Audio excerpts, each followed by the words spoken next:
Hello and welcome to English for Everyone, where we practice real-life American English. Today we're going to clear up some confusing word order and learn how to talk like real Americans. So let's get started. First, let's talk about half. First, pronunciation. The L is silent and the A makes the A sound like in black cat. Half. So you can say half of a sandwich. This is half of a sandwich. But normally we don't. We don't use the of. We eliminate of. We say half a sandwich. Link the words. Half a sandwich. I can eat half a sandwich and half a cookie. Half of a cookie? It's correct, but we normally don't talk like that. We say half a cookie. So I can eat half a sandwich and half a cookie. I'm on a diet.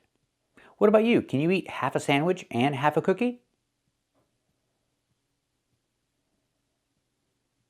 Very good. Now let's talk about measurements. You can say a half of a gallon of milk. But normally we don't. We don't use of. We say a half a gallon. I need to go to the store and I need to buy a half a gallon of milk. Not half of a gallon, but a half a gallon. Let's practice. Do you need to buy a half a gallon of milk? Very good. And we can say it another way. We can say a half gallon. So let's compare. A half of a gallon or just a half gallon? For measurements, we can say a half gallon of milk. Let's practice. You need to buy a half gallon of milk? That's right, I need to buy a half gallon of milk. Unfortunately, we cannot use this for other things if you're not talking about measurements. For example, a sandwich or a cookie. We cannot say a half cookie. We cannot say this. It's half a cookie. So we see the best option. The best option is half a. It works in all situations.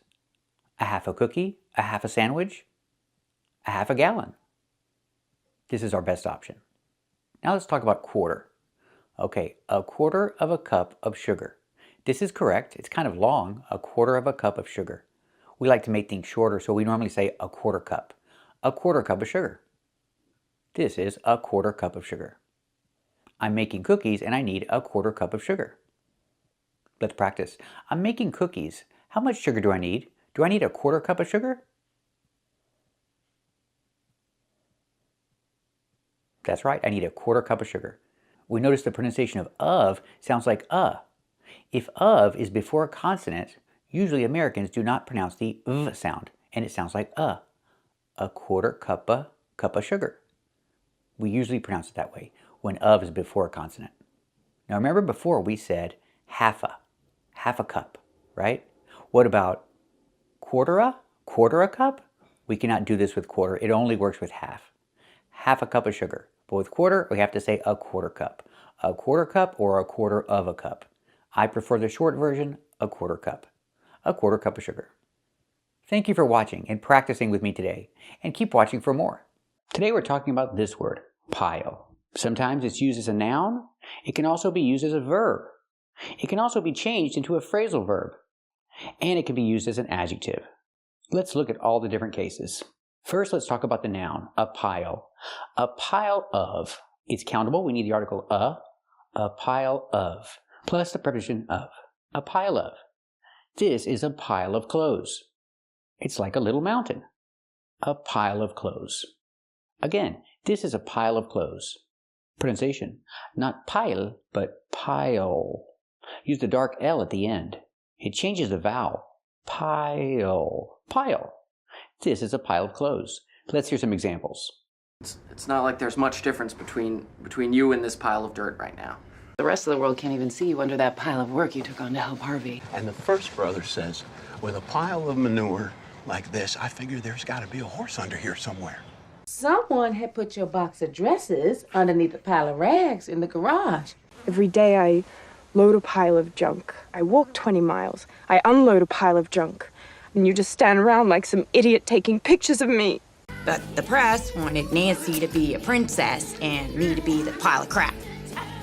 Example, there's a pile of clothes on the floor. Let's practice. Is there a pile of clothes on the floor? That's right, there's a pile of clothes on the floor. Another example, there's a pile of dishes in the sink. Let's practice. Is there a pile of dishes in the sink?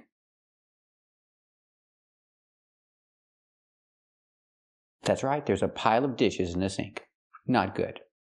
Because the noun pile is countable, I can make it plural and say piles. Piles of gold, for example. Here are 4 piles of gold.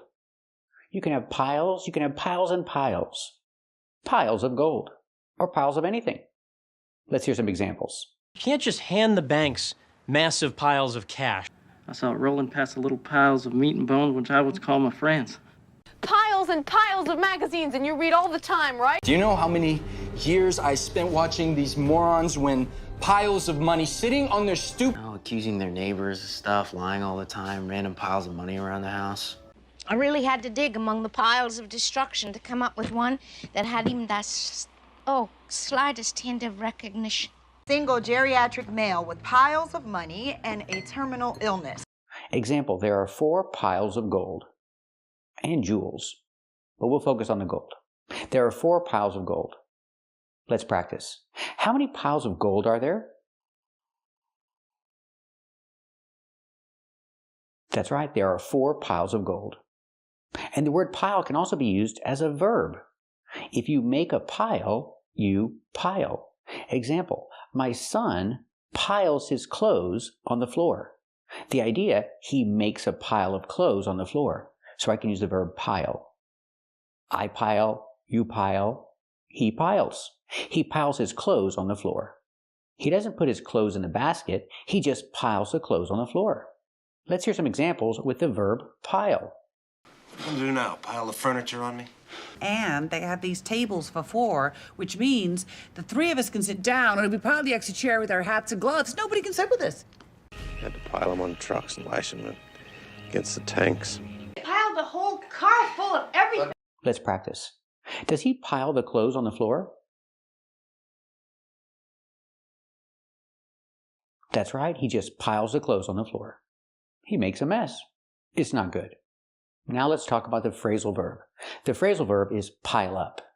Pronounce it like one word. Don't say pile up, say pile up. That's the phrasal verb. It means when things accumulate into a large amount or into a pile. Either way, we use the phrasal verb pile up. Example, the dishes are piling up in the sink. And you shouldn't let the dishes pile up in the sink. It's not a good thing. Let's hear some examples with the phrasal verb pile up. I let the dishes pile up, and I did the same thing with the laundry. I don't want all the debt to pile up and crush us. Debt started to pile up, and I started taking pills to numb the pain. In the name of science, I let the crap pile up, and I see which team member is the most self-flagellating, breaks down. Threw it out. It's easy for newspapers to pile up and just things get out of hand. Example, the dishes are piling up in the sink. I use the continuous action piling because it's happening right now. The dishes are piling up in the sink.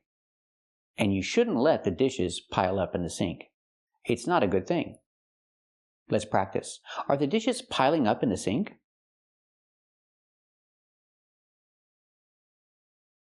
That's right, the dishes are piling up in the sink. Should you let the dishes pile up in the sink like this?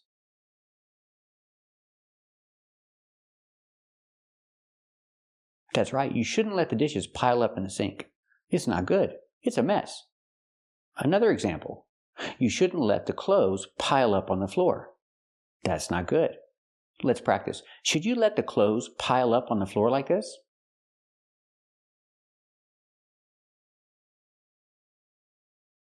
That's right, you shouldn't let the clothes pile up.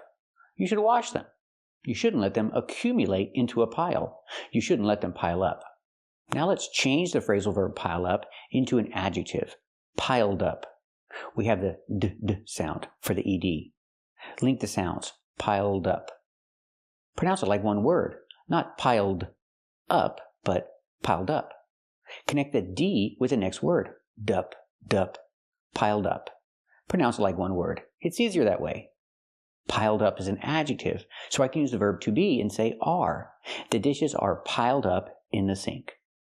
Or if I talk about the clothes, I can say the clothes are piled up on the floor. Or I can use the adjective without the verb to be and say, I don't like the clothes piled up on the floor. Or I don't like the dishes piled up in the sink. Here we don't need the verb to be. Again, I don't like the dishes piled up in the sink, and I don't like the clothes piled up on the floor. Let's hear some examples with the adjective piled up. What gives you the damn right to keep our cigarettes piled up on your desk and to squeeze out a pack only when you feel like it, huh? Orders have piled up and I don't know where they go.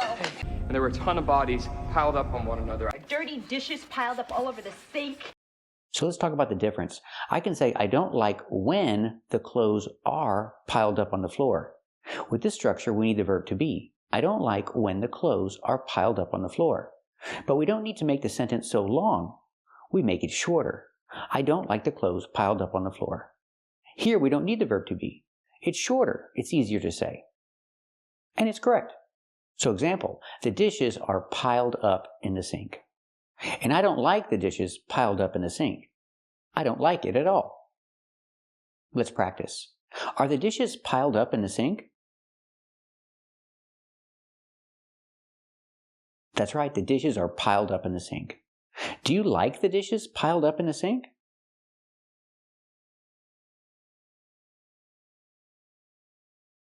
That's right, I don't like the dishes piled up in the sink. It's not good. It's a huge mess. Another example, the clothes are piled up on the floor. And I don't like the clothes piled up on the floor. They need to be washed. Let's practice.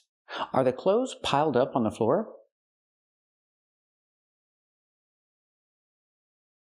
That's right, the clothes are piled up on the floor. Do you like the clothes piled up on the floor?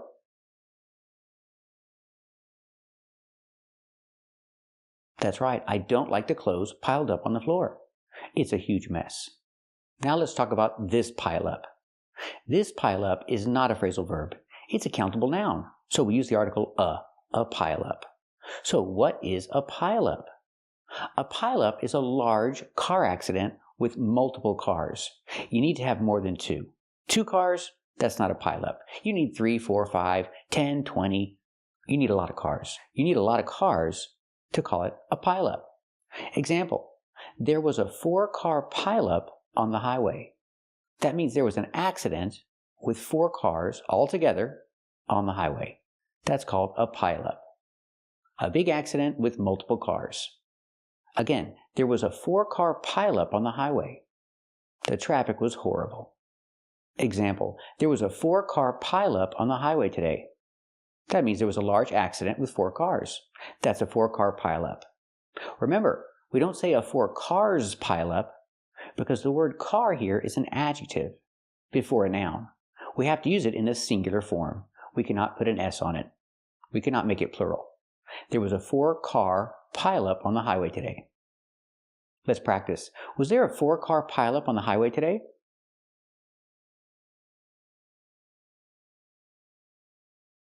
That's right, there was a 4-car pileup on the highway today. The traffic was horrible. So remember, the word pile can be a countable noun, a pile or 2 piles. It can be a verb. Don't pile your clothes in a closet. And it can be a phrasal verb, pile up. The dishes pile up in the sink if you don't wash them. And we have the adjective piled up.